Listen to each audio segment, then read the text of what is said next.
In lesson 4.4, we were looking at comparing proportional relationships by looking at their rates of change. So when we're looking at these graphs and tables and situations, we're going to find the rate of change, which is the same thing as the slope, and then we'll be able to compare and to find some information out about those situations. All right, so for our first example here, we have two charter buses. So charter bus number 100 travels 210 miles in 3.5 hours, as represented by the equation y equals 60x. So the first thing that I'm looking at is bus number 100. So bus number 100 is represented for me as an equation. And the equation that was given is y equals 60x. So what we want to do is we want to identify what the rate of change is. And so in an equation, the rate of change, or the slope, is positioned in front of the x. So it is the coefficient of the variable x. So if I look in this equation, the coefficient of x is 60. So my slope, or my rate of change for bus 100, is 60. Now, if I want to figure out what my units are, I think about how I would set it up. So slope is always y over x. So if I do that with my units, my y value is represented in miles, and my x value is represented in hours. So this bar, this fraction bar, is represented by the word per. So this measurement, and I'm talking about speed, so this might be something that you recognize, the measurement is going to be 60 miles per hour. So remember that that word per is really important when we're talking about slopes. All right, the next thing we have is that another bus, bus number 200. So I'm going to make another section for bus number 200. And bus number 200 is represented in the table. So when we're finding the rate of change or the slope from a table, we use change of y over change of x.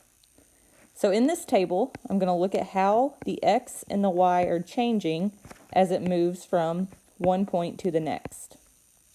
So to identify the change of x is pretty easy here because it's just counting up by 1 each time. So it's adding 1 to 2 to get 3, and then 3 plus 1 is 4, 4 plus 1 is 5. It might be a little bit harder to recognize the change of y, but I know that it's going up, so I know it's adding something. So if we want to figure out what's being added, we can reverse the order and use the opposite operation. So I'm going to subtract the second number by the first number. So to figure out that change, I can do 174 minus 116, and that tells me 58. So what I should recognize there is that 116 plus 58 is what would give me that 174. So I can plug it back in and check it and make sure that I did it correctly. So now that I think I know what that constant change is going to be, I'm just going to test it out and make sure. So 174 plus 58 gives me 232. And then 232 plus 58 gives me 290. So it is constant. It's constantly adding 58 each time. I double check to make sure. And now I have my change of x and y. So 1 is my change of x. 58 is my change of y. So I'm just going to plug this into my slope formula where the change of y comes first. And that's going to be 58 divided by 1. So 58 divided by 1 gives me a slope of 58. And we're going to be using those same units because it needs to be in the same units in order to compare them. So this is going to be 58 miles per hour. So I'm comparing these two buses. So if I want to set up a comparison, I can use an inequality to kind of set that up. So I have bus number 100 and bus number 200. So I'm going to use these rates of change that I found from each one to help me compare. So bus number 100 was traveling at 60 miles per hour, and bus number 200 was traveling at 58 miles per hour. So if I look at that, 60 miles per hour is greater than 58 miles per hour. So that means that the speed of bus 100 was greater than bus 200. So a way that we can put this into context, if it has a greater speed, that means it's going faster. So the context here is that bus number 100 is going faster than bus number 200 because it has a greater rate of change. So since bus number 100 has a greater rate of change, it's going faster. So that's how we put it back in context of this situation. So we're able to compare that by looking at those rates of change. So on our second example here, we're going to be looking at two candles. We have a candle, so this is candle 1, is 24 centimeters high and burns 3 centimeters per hour as shown in the graph. So for candle 1, this one is shown in a graph. So from a graph, I use rise over run. And I just need to be careful here because I need to pay attention to what is being counted by on each axis. So I just want to identify some points that I can figure out what the ordered pair is that goes with it. So one point that I see here is at 0, 0. That's going to be an easy point to work with. And then the next point I see where both numbers are labeled is at 5, 15.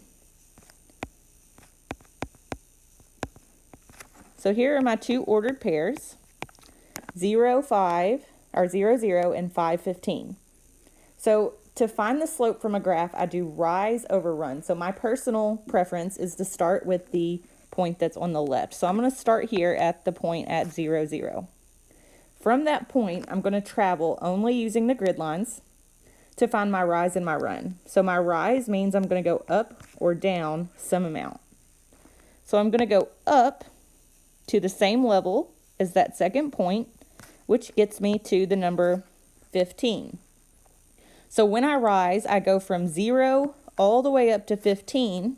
So that rise is adding 15 to my y value. So the rise here is going to be 15 units. From there, I'm going to look at my run, which goes left or right. So from this place where I left off at 15, I'm going to go right to this next point. So I went right from 0 all the way to 5. So my run here is 5. So to go from point 0, 0 to point 5, 15, it added 5 to my x value. So my run is 5 units. So I'm going to simplify this down by dividing, and 15 divided by 5 is 3. So if I want to put units on this, I'm going to think about what the y-axis was labeled, and that is inches. And then the x-axis went on the bottom, so that was measured in hours. So this is inches per hour. So a way that I can abbreviate that is IN/HR. So IN for inches, HR for hours. So the rate of change for the graph is 3 inches. Oops, I'm going to use that abbreviation, inches per hour. So candle 1 is burning at a rate of 3 inches per hour. Candle 2 here is shown as a table. So to find the change from a table, I'm going to use my change of y over change of x. So I need to find how each point is changing as it moves from one to the next on both sides of this table. So in the x values, it goes 1, 2, 3, 4, so that's adding 1 each time, or it's counting by ones. In my y's, it goes from 2 to 4, so that's adding 2. From 4 to 6 adds 2, and from 6 to 8 adds 2. So now I just need to make sure that I put these in the correct places in my formula. Oops. All right, so I'm going to put my change of the y value on top. So each time the y value was going up by 2, the x value was going up by 1. So that gives me a slope of 2 over 1. And I always want to reduce, so 2 divided by 1 is 2. So this candle is burning at 2 inches per hour. So if I want to compare these two candles and think about the situation, like which candle is burning faster, I'm going to compare the two candle speeds. So I'm going to look at candle 1 and candle 2.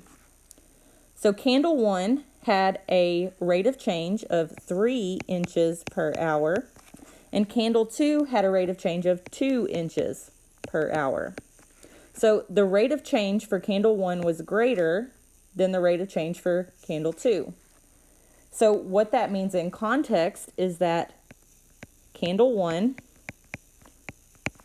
has the greater rate of change. So before I move on from this problem, that's our answer there. But I do want to talk about the wording a little bit about candle 1. So one thing you might have noticed is that it says it's 24 centimeters high and burns 3 centimeters per hour. So if you had caught that this word per was listed here, you might have noticed that this is a rate. So we found 3 by looking at the 2 points on the graph and using rise over run, but the rate for candle 1 was actually given to us. We just had to be able to recognize